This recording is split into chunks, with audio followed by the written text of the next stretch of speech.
So, you're thinking about moving to Asia. I get it. You're sick of the 9 to 5, the beige walls, the grey skies. Why is it so grey? Cold weather. And Carol from HR always breathing down your neck, telling you, why aren't you wearing your safety shoes? Look, that used to be me. But wait, before you pack your bags and get a one-way ticket to Phnom Penh or Phuket, there's some things you need to know. Here are 7 things that I wish I knew before I moved to Asia. It would have saved me a lot of time, a lot of stress, and a lot of issues if I had known them. Guys, the Move to Asia cheat sheet in the box below. Quick overview of all the countries, ratings from 1 to 10. Check it out and see what suits you. Okay, number 1.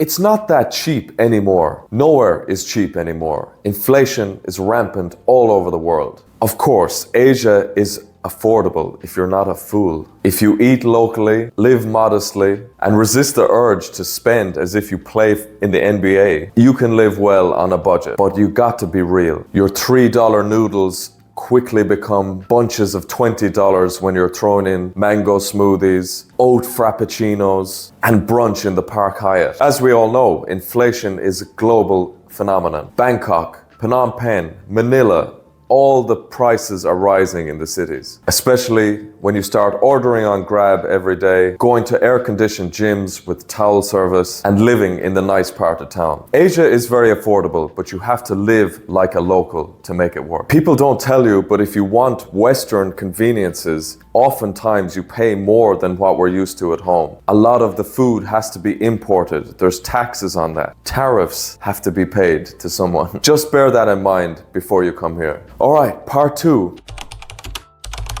Visas are a constant, ever-changing puzzle. I would love to say that you can just come here and chill out forever without any visa issues, but it's very unlikely. As Asia develops, it's not like the Wild West anymore. There's more red tape. Now, not as much as we're used to, not that much at all, but it's still there. There's some of it. Visas have become a game, and not a very fun one. I spend more time Googling the latest visa updates than I do scrolling on Tinder. And that's saying something. Here's the reality check. Visa rules change constantly, and you have to be on the ball to know what's going on. Some countries that treated remote workers like royalty are now clamping down on it. And before, if you overstayed, you used to just pay cash to the immigration office. Those days are changing. You're likely to be put on a blacklist in most countries. So keep that in mind. And of course, constant visa runs are far more stressful than everyone wants to admit. I've tried it and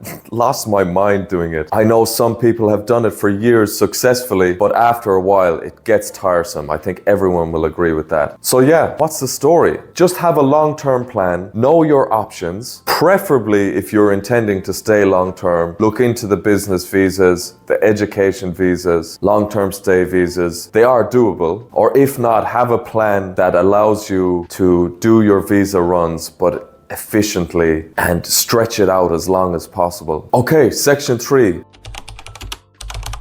You'll need a steady income. As we say, Asia is affordable, but it's not free. You're going to want a wad of cash or some income coming in every month. I know many people say, oh, I live in Cambodia for $500 or $600 per month. Fair enough, but I don't think that's going to be suitable for most people. And even if you do, say you can live for $600 a month, there's going to be things that pop up that you're going to have to spend money on. Extra things, visas, medical, insurances. There's always extra costs. So yeah, have at least 10 grand saved up as a rainy day fund, and preferably closer. If you can get 1,000 per month coming in, then you'll be okay. With the rainy day fund, the 1,000 per month coming in, I would say you're fine. Lower than that, ooh, you're cutting it tight. But look, the good news is you have options to make money. It's never been easier to make money online. If you speak English, you can teach English. If you have some skill, you can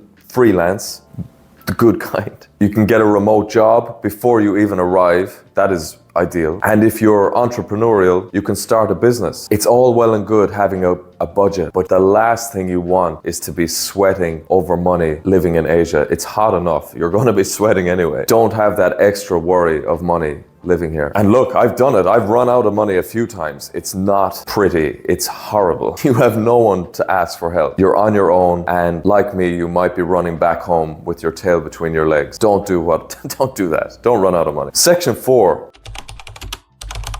Culture shock is a real thing. There will be times in certain places that people will stare at you. There'll be times that you know you're not from here and you will feel like you have no one or feel isolated. The smells, the noise, the chaos, everything is different to you, but that's okay. If you can come with the mindset of going with the flow, there'll be times where you feel overwhelmed. It's a beautiful mess over here. The best thing to do is not try and make sense of it. Just go with it, accept everything that is the way it is, and that's when you'll really start to enjoy it. You don't have to make sense of it. Number 5.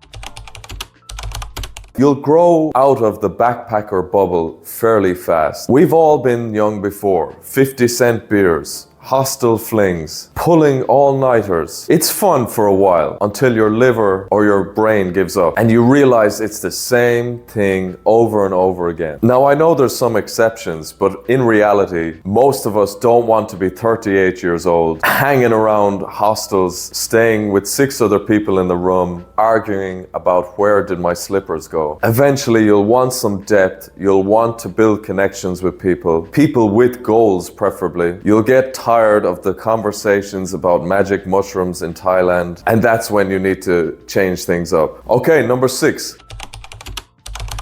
Dating is a little different. Yes, you might feel like Brad Pitt when you land here, but don't let that attention go to your head. Be very careful if you're getting a lot of attention that's very fast and direct. What I'm trying to say is, to build a real relationship based on more than money, it's gonna take time here as well, the same as it would anywhere else. But you have to have your wits about you. Don't do a lot of screening, do a lot of filtering. Don't give in to the immediate attention, and be very careful on the dating apps. That's all I'm gonna say. If you're coming here just for women, you're gonna mess up. You'd want another plan. You'd want some other goals.